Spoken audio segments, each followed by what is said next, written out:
President Biden spent much of this week focusing more on foreign than domestic policy. He announced a withdrawal date for U.S. troops in Afghanistan and sanctions against Russia for its acts of aggression against the U.S. Christina Ruffini is at the White House. Christina, good morning to you.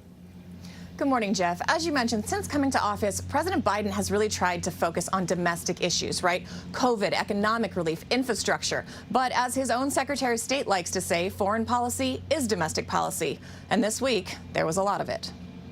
And I'm really pleased to welcome such a close ally and good partner.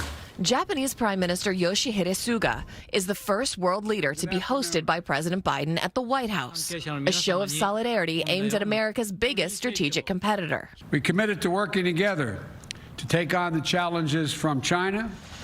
The Biden administration wants to turn its foreign policy focus away from the Middle East and redeploy those resources towards countering Russia and China. We'll be much more formidable to our adversaries and competitors over the long term if we fight the battles for the next 20 years, not the last 20.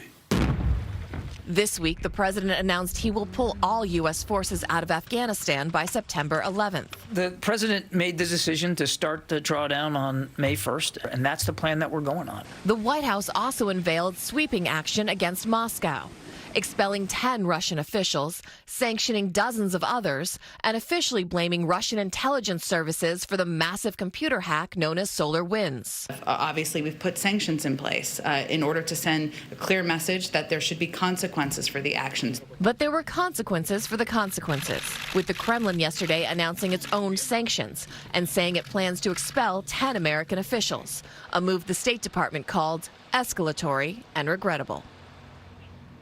And there was another foreign policy dust-up over refugee policy. The White House appeared to announce it would keep the cap for refugees allowed in the country at 15,000, which was an historic low set by the previous administration. But after a lot of pushback from Democrats and human rights groups, the White House said it was reevaluating and there would be a higher number announced later this month.